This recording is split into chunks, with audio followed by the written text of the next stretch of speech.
मियाँ और बीवी में किसी न किसी बात को लेकर विवाद रहता था। विवाद कुछ इस कदर बढ़ जाएगा कि बात तलाक तक पहुँच जाएगी। मामला कोर्ट तक पहुँचता है और कोर्ट में जब ये फैसला सुनाया जाता है कि उनको 2 बेटे होते हैं, एक बेटा पत्नी के हिस्से में और दूसरा बेटा पति के हिस्से में। ये अलग हो जाते हैं। पत्नी अपने बेटे को लेकर सहारनपुर पहुँच जाती है और पति अपने बेटे के साथ रहकर अपना काम करना शुरू कर देता है। बस यहीं से कत्ल की इबारत लिखी जाएगी, इस बात की किसी ने कल्पना नहीं की थी। और 1-2 नहीं, 5 कत्ल हो जाते हैं। 6वां कत्ल जब होने वाला था, उसकी तैयारी चल रही थी, तो उस वक्त जिसका कत्ल होने वाला था वो छोटा-सा बच्चा कहता है कि मैं आपका भांजा लगता हूँ, आप तो वैसे मुझे बहुत ज़्यादा प्यार करते हो, आप मुझे क्यों मार रहे हो? बस कातिल को तरस आ जाता है और वो 6वां कत्ल करता नहीं है, छोड़ देता है। कुछ दिन बीत जाते हैं, बात अदालत तक पहुँचती है और अदालत के सामने खड़े होकर वही छोटा-सा बालक गवाही देता है, पूरी कहानी सुनाता है। जब ये कहानी लोगों के सामने आती है तो लोगों को यकीन नहीं हो रहा था कि कत्ल की ये वजह बन सकती है। आदाब, नमस्कार, सत श्री अकाल। मैं उस्मान सैफी। आज की जो सच्ची घटना मैं आपको सुनाने जा रहा हूँ, ये सच्ची घटना है उत्तराखंड की राजधानी देहरादून की। देहरादून का चकराता रोड पर आदर्श नगर कॉलोनी है। बात कर रहा हूँ 24 अक्टूबर 2014 की सुबह लगभग 9:30 बजे के आसपास। घर की नौकरानी जिसका नाम राजी होता है, राजी सुबह 9:30 बजे के आसपास दरवाज़ा खोलने के लिए घंटी बजा रही थी। बार बार घंटी बजा रही थी, अंदर से कोई रेस्पॉन्स नहीं आ रहा था। वो परेशान होती है, फिर आवाज़ लगाती है। कभी मालिक को आवाज़ लगा रही थी, तो कभी मालकिन को आवाज़ लगा रही थी, तो कभी वो दीदी को आवाज़ लगा रही थी। लेकिन घर से कोई रेस्पॉन्स जब नहीं आ रहा था तो वो परेशान हो जाती है। उसने कई बार दरवाज़ा पीटने की भी कोशिश की। आखिरकार दरवाज़ा खुलता नहीं है, लेकिन अंदर से आवाज़ आती है कि आज काम नहीं कराना है, आप घर चले जाओ। रात दिवाली का पर्व मनाया था सब लोगों ने, पूरा देश दीपावली मना रहा था। हो सकता है उसने सोचा कि शायद सो रहे हों, ज़्यादा देर तक जागे हों, इसलिए वो वहाँ से हटती है। लेकिन कुछ उसको अटपटा सा लगता है। जो राज़ी होती है थोड़ा परेशान हो जाती है, सोचती है कि ऐसा पहली बार हुआ है, अब से पहले तो ऐसा कभी हुआ नहीं है। वो बिल्कुल पास वाला जो घर होता है वो इस मालकिन के मालिक के परिवार वाला का होता है, भाई का होता है। दरवाज़ा खटखटाया जाता है। उधर से अजीत सिंह निकलते हैं। अजीत सिंह कहते हैं कि क्या बात है राज़ी, आज तुम यहाँ क्यों दस्तक दे रही हो? वो कहती है कि बाबूजी, आपके जो भैया का मकान है मैंने कई बार खुलवाने की कोशिश की, लेकिन मकान खुल ही नहीं रहा है, करूँ तो क्या करूँ? तब वो कहते हैं कि बेटा परेशान मत हो, मैं अभी प्रीतु को आपके साथ भेजता हूँ। प्रीतु को आवाज़ लगाते हैं। प्रीतु जो उनकी बहू होती है वो जाती है और बार बार वो भी आवाज़ लगाती है, बेल बजाती है। घंटी जब जा रही है, कोई रेस्पॉन्स नहीं आ रहा है। आखिरकार जब काफ़ी देर तक ये सब चलता रहता है तो दरवाज़ा यानी कि गेट खुल जाता है और जैसे ही गेट खुलता है वो अंदर जाकर प्रवेश करती है और घर की जो स्थिति देखती है तो उसके बाद उसकी बहुत ज़ोर ज़ोर से चीखें निकलने लगती हैं। वो जितनी ज़ोर से चीख सकती थी, चिल्ला सकती थी, इतनी ज़ोर से चीखती है, चिल्लाती है। उसके जो पिता होते हैं अजीत सिंह, उनके पास तक बात पहुंचती है। वो भी दौड़ते हुए आकर जो दृश्य देखते हैं तो उनकी भी चीखें निकल जाती हैं। वो समझ नहीं पा रहे थे कि आखिरकार ये सब क्या हो गया। घर के अंदर कि ये जो दृश्य देखने के बाद जब उनकी चीखें निकलती हैं, उसके बाद जो आसपास के लोग होते हैं वो भी आना शुरू हो जाते हैं। आधे घंटे के अंतराल में देहरादून की पुलिस फोर्स वहाँ पर जुड़ जाती है। सैकड़ों की संख्या में पुलिस वाले होते हैं, हज़ारों की संख्या में लोग होते हैं, मीडिया कर्मी, तमाम लोग वहाँ पर इकट्ठा हो जाते हैं देखने के लिए कि आखिरकार बात क्या हुई है। एक कमरे के अंदर जब पुलिस प्रवेश कर रही थी, उसके अंदर जाकर देखते हैं तो जय सिंह, जिनकी उम्र लगभग 60 साल के आसपास होती है, उनकी पत्नी जिनका नाम कुलवंत कौर होता है, जिनकी उम्र 55 साल के आसपास होती है, उन दोनों की लाशें खून से लथपथ हुई थी, नहाई हुई पड़ी थी। कमरे का ऐसा कोई हिस्सा नहीं था जहाँ पर ब्लड फैला हुआ ना पड़ा होता। दूसरा कमरा देखा जाता है, खोला जाता है तो वहाँ पर जो उनकी बेटी होती है जय सिंह की, जिसका नाम हरजीत कौर होता है, जिसकी उम्र 30 साल के आसपास होती है, उसकी भी लाश पड़ी हुई है। उसकी बेटी होती है 3 साल की, जिसका नाम सुखमणि होता है, सुखमणि की भी लाश पड़ी हुई है।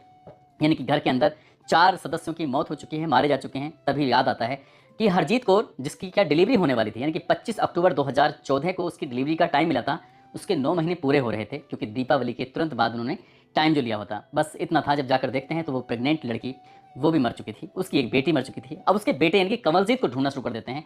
घर का जो 6वां सदस्य होता है उसे कमलजीत को ढूंढते हैं। एक कोने में वो सुबक रहा है, डर रहा है। उसको जैसे क्या पूरा का पूरा सीन, पूरा का पूरा दृश्य उसकी आंखों में तैर रहा था। जब उसको पुचकारा जाता है, उसको पानी पिलाया जाता है, उसे सीने से लगाकर उससे पूछने की कोशिश की जा रही थी कि बेटा आखिरकार हुआ क्या था, तो वो जब बताने की कोशिश करता है तो जितने लोगों ने भी सुना, जिसने भी सुना इस पूरी घटनाक्रम को, इस कहानी को, सबके रोंगटे खड़े हो जाते हैं। दरअसल इस घर का एक और सदस्य है जिसका नाम हरप्रीत है। हरप्रीत की कहानी दरअसल शुरू कुछ इस तरह से होती है कि ये पहली पत्नी का बेटा होता है। उसकी माँ, जिसका नाम अनीता होता है, अनीता से यानी कि जय सिंह का विवाद चल रहा था। दोनों का मामला कोर्ट जाता है। जब कोर्ट पहुंचता है तो इनके 2 बेटे होते हैं। एक का नाम हरमीत होता है, दूसरे का नाम पारस होता है। कोर्ट ये फैसला सुनाता है कि जो पारस है वो अपनी माँ के साथ रहेगा और हरमीत जो है वो अपने पिता के साथ यानी कि जय सिंह के साथ रहेगा। वो होर्डिंग का अपना बड़ा कारोबार होता है।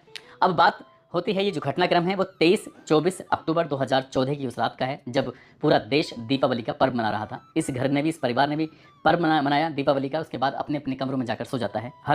जो हरमीत होता है, हरमीत की आंख खुलती है लगभग 12 बजे के आसपास। उसने एक दिन पहले ही एक व्यक्ति के पास जाता है अंसारी रोड पर। वहाँ जाने के बाद एक चाकू लेता है और चाकू को ज़बरदस्ती, वो कहता है कि इसको जितनी तेज़ धार लगा सकते हो उतनी तेज़ धार लगाओ। वो बार बार चाकू पे धार लगाने वाला पूछता है कि ऐसा क्यों कर रहे हो, क्या बात है? वो कहता है जितना तुमसे कह रहा हूँ उतना काम करो। चाकू पे बहुत तेज़ धार लगवाता है। उसके बाद वो घर आता है रात के लगभग 12 बजे के आसपास का। वो उसी घर का सदस्य होता है, इसी घर के अंदर रह रहा है, लेकिन घर के अंदर जो सदस्य हैं उसके सगे नहीं हैं। सगा भाई और माँ सगी वो यहाँ से दूर, यानी कि सहारनपुर रहना चले जाते हैं। वो अपने पिता के साथ रहता है। पिता शायद उसको उतना प्यार नहीं करते हैं या फिर उसके मन में कोई और वजह चल रही थी। 23-24 अक्टूबर की रात लगभग 12 बजे के आसपास सबसे पहले वो अपने पिता के कमरे में जाता है, और जब पिता के कमरे में जाता है तो गुस्से से लाल पीला अपने पिता पर तब तक वार करता है जब तक कि उनके प्राण नहीं निकल जाते। जब सौतेली माँ बीच में बचाव में आती है, जो चीखों को सुन के जब वो जागती है, तो उसने अपनी माँ पर भी वार करना शुरू कर देता है। पिता को उसने 29 वार चाकू मारे थे और उसने अपनी सौतेली माँ को 27 वार चाकू मारे थे। साथ ही जब उसका दिल यहाँ से नहीं भरता है तो वह पहुँचता है दूसरे कमरे में जो उसकी गर्भवती बहन होती है उसके पास पहुँचता है। उसको संभलने का अवसर ही नहीं देता, मौका ही नहीं देता। और उसके बाद उसके सीने में, उसके शरीर के अलग अलग हिस्सों में 1-2 नहीं 20 वार चाकू मारता है। इसके बाद उसकी जो भांजी वहाँ पास में लेटी हुई है, पड़ी हुई है, उसकी जब आंखें खुलती हैं, भांजा भी जाग जाता है। अपनी भांजी को वो 11 बार चाकू मारता है। अब नंबर आता है उसके भांजे का, कंवलजीत का। कंवलजीत के पास जब जाता है, उसको जैसे ही उसने चाकू मारा तो उस बच्चे के हाथ में लग जाता है। उसके बाद बालक बचने की कोशिश कर रहा था तो उसके पेट में लग जाता है। यानी कि इतनी गंभीर रूप से वो घायल नहीं होता, वो मामूली रूप से घायल होता है, क्योंकि बचने की कोशिश कर रहा था लगातार।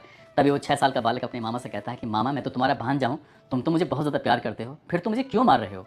जैसे ही कमलजीत ने ये बात अपने मुंह से शब्द बोले, उसके जो मामा ये बात सुनता है तो 22 साल का उसका मामा होता है, उसको तरस आ जाता है। उसके बाद उसे छोड़ देता है। अब रात के 12 बजे से लेकर 1 बजे तक इस घटनाक्रम को वो अंजाम देता है। आराम से अपने भांजे के साथ बैठा रहता है, भांजे को वहाँ से हिलने नहीं देता। पूरी रात वो ऐसे ही जाग कर निकाल देता है। सुबह जब 9:30 बजते हैं, नौकरानी आती है, दरवाज़ा खुलवाने की कोशिश कर रहे थे, तो भांजे ने जब उठने की कोशिश की, जाने की कोशिश की, तो उसको वो बैठा लेता है कि तुम यहाँ रहोगे, जाओगे नहीं। उसके बाद फिर वो पड़ोस में जाती है, यानी कि जो उसके चाचा होते हैं, चाहे अजीत सिंह के पास जाती है। अजीत सिंह के पास जाने के बाद पूरी जो कहानी समझ में आती है वो बताई जाती है। फिर जाकर ये पूरा भेद खुल जाता है। पुलिस ने उस लड़के को उसी घर से गिरफ्तार किया, क्योंकि वो भागता नहीं है, उसी घर के अंदर रहता है। चाकू भी उसके पास से वहीं मिल जाता है। और जब पुलिस उसे गिरफ्तार कर रही थी तो गिरफ्तार करने के दौरान उसने कुछ ऐसी हरकतें करना शुरू कर दिया जैसे कि वो मानसिक रूप से दिवालिया हो, पागल हो, बिल्कुल पूरी तरह से। उसकी हरकतें ऐसे लग रही थी जैसे सचमुच वो पागल हो। उसके बाद फिर 3 साल तक उसने इस केस को सिर्फ इसलिए खींचा, जब भी कोई पुलिस वाला, जब भी कोई अधिकारी, जब भी कोई बात करने की कोशिश करता था तो वो सबसे हरमित ये कहता था कि मैं तो पागल हूँ और ये पागलपन में ही उससे कुछ ना कुछ हो गया है। ऐसा उसने कुछ भी नहीं किया है। जब ये अदालत तक बात पहुँचती है, अदालत में जब केस लड़ने की बात आती है, तो कोई भी वकील इस आदमी का केस लड़ने को तैयार नहीं होता कि अपने ही परिवार के 5 सदस्यों की वो हत्या कर देता है। 4 जो मौजूद थे और 5वां सदस्य जो इस धरती पर प्रकट होने वाला था, आने वाला था, उसने उसको भी मार डाला। उसकी क्या गलती थी, उसका क्या कसूर था। तो कोई भी वकील सामने नहीं आता, लेकिन कानून के हिसाब से वकील मित्र उसको मिल जाता है और उसका केस जब लड़ा जाता है तो केस लड़े जाने वाली बात भी सामने आती है। मीडिया ने इस मामले की जब कवरेज की तो पता चलता है कि ये सब जो किया गया था वो संपत्ति के लिए किया गया था। जो उसकी बहन थी, दरअसल वो उसकी सगी बहन नहीं थी, ना ही उसकी दूसरी माँ से पैदा थी, बल्कि उसके चाचा से वो पैदा थी। और बचपन में ही उस बेटी को गोद ले लिया गया था, जिसका नाम हरजीत कौर होता है। और जो बचपन में इसे गोद ले लिया गया था तो वो उस घर में बड़े अच्छे से सलीके के साथ रहती थी। पिता का और सौतेली माँ का उसके प्यार भी कुछ ज़्यादा था। उसको लगता था कि कहीं ऐसा ना हो कि सारी की सारी संपत्ति उसकी ये बहन ही ले जाए, इसलिए वो गुस्से में रहता था। और जब से अपनी माँ से अलग हुआ था तब से तो वो ज़्यादा गुस्से में रहना शुरू ही कर देता है। उसने पागलपन की जो बात कही थी अदालत में, अदालत ने इस मामले की जांच पड़ताल कराई और 2 बार उसको दिल्ली के एम्स में भेजा गया, ये पता करने के लिए कि सचमुच पागल है कि नहीं है। लेकिन वहाँ से रिपोर्ट बिल्कुल साफ सुथरी आती है, कहते हैं कि इसके अंदर पागलपन का कोई भी लक्षण नहीं है। उसके बाद उसका 2 बार ऋषिकेश में इलाज कराया जाता है। उसमें देखा जाता है कि क्या वाकई इसके अंदर पागलपन के लक्षण हैं, तो वहाँ भी कुछ ऐसा नहीं पाया जाता। मामला अदालत पहुँचता है, अदालत सबूत मांगती है, सबूत उसके खिलाफ पाए जाते हैं। और उस बालक की जो गवाही थी वो बड़ी काम आती है। उसके जो पिता होते हैं अरविंदर उसे अपने साथ न्यूजीलैंड ले जाते हैं। और न्यूजीलैंड ले जाने के बाद उससे पहले उसकी गवाही हो जाती है और गवाही के आधार पर इसको दुर्लभतम से दुर्लभतम केस माना गया था। इसको जज साहब ने कहा था कि ऐसा तो कोई जानवर ही कर सकता है, इंसान बिल्कुल नहीं कर सकता। इसको जानवर की श्रेणी में रखा गया था, जहाँ इसकी हरकतें, इसकी बातें, उसके काम करने के तरीके। उसके बाद 5 अक्टूबर 2021 को लगभग इस घटनाक्रम के 7 साल के बाद इसमें अदालत का फैसला आता है। और अदालत कहती है कि इस व्यक्ति को फांसी के फंदे पर तब तक लटका के रखा जाए जब तक इसके प्राण ना निकल जाए। दरअसल इस व्यक्ति को समाज में रहने का, जीने का कोई अधिकार नहीं है। साथ ही इस पर 1 लाख रुपए का जुर्माना भी। जो बच्चा पेट में था अपनी माँ के, उस बच्चे पर भी 10 साल की सजा उसको सुनाई गई थी। दोस्तों, इस पूरे घटनाक्रम को सुनाने का उद्देश्य किसी को परेशान करना नहीं है, किसी का दिल दुखाना नहीं है, बल्कि आपको जागरूक करना है, आपको